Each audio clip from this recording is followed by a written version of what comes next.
Okay, so today we are talking about Screencastify. So many of you may have heard of this tool or use it to record yourself. That was mainly what we were using it for many years.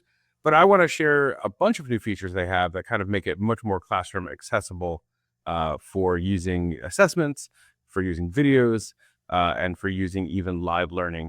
So it will actually help you now with AI create lessons around some of the video, and of course, there's lots of recording and editing tools that are all new as well. So let's take a look.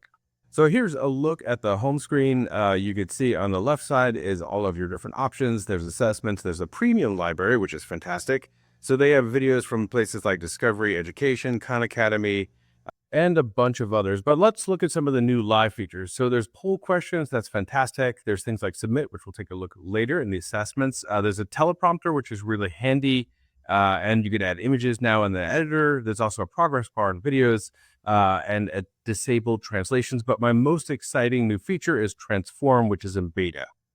All right, let me walk you through this new Transform feature. So you're going to choose a video. You could pull it from your library, your premium library, your drive, or you could just upload it. So I'm going to just pull one from my library. This is one that I recorded previously. Again, we'll use the Quantum one because that works fairly well.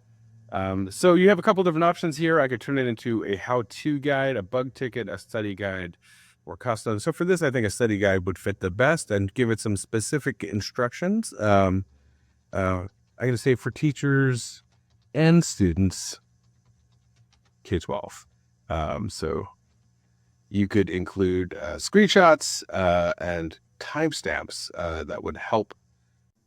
So you can see it actually took the video and created text and included screenshots and things like that. So really handy. It has some definitions, and you could attach it to the watch page or just download it. So it's very easy to use and very handy. So, you know, the bread and butter of this tool, of course, is of recording video. So you can record a video, and then, of course, you could use Castify Edit, which is editing a video. So I use this to record every week, and it is very convenient to use. There's also some, of course, AI tools that have popped in here for captions, for AI dubbing, for just writing the title, description, the characters, which is really handy as well. So many of these features you may know, but let me show you some ones that you might not be familiar with. One of the best new features that Screencastify offers is assessments. So there is a bunch of different options here. So on the left panel, you will see the assessments tab. So there's a few different types of assessments, but basically, you know, if you're familiar with Edpuzzle or Wayground, they also have very similar tools where you could create a new assessment with a video. So you could do it with live learning, which is doing it live with a class. It's just a way to kind of make it more interactive and interesting. You could do a quiz version of it where you have a quiz that is attached to a video. And then, of course, there are some options for Submit, which is a little bit like the old school Flipgrid, if you're familiar with that. So students could actually do music practice or language or book reports.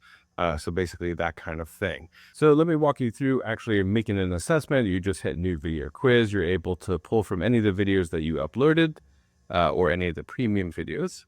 And you're able to then just select how many questions, what kind of questions you're looking for. And we'll say, you know, we'll do 10. And the grade level, which is going to be important. So we will kind of split this here and have it do multiple. So I'm using my quantum video from a few months ago as an example, and it kind of shows you the question at what point it's going to ask it. So it's going to suggest what is the primary reason quantum computing has become very important, and it shows you the answer. So if you like it, you're able to just add it. If you want to change the amount of points, you can do that too. So it kind of adds the questions, and then you're able to share this video. So that is a quick look at Screencastify. So again, the Transform tool is brand new. It just kind of came out a week ago or so, and it will be a paid feature. So you have a couple of free tries. So give it a shot, see what you think, and you know, if that will inform your future opinions. So I hope you found this useful. Best of luck.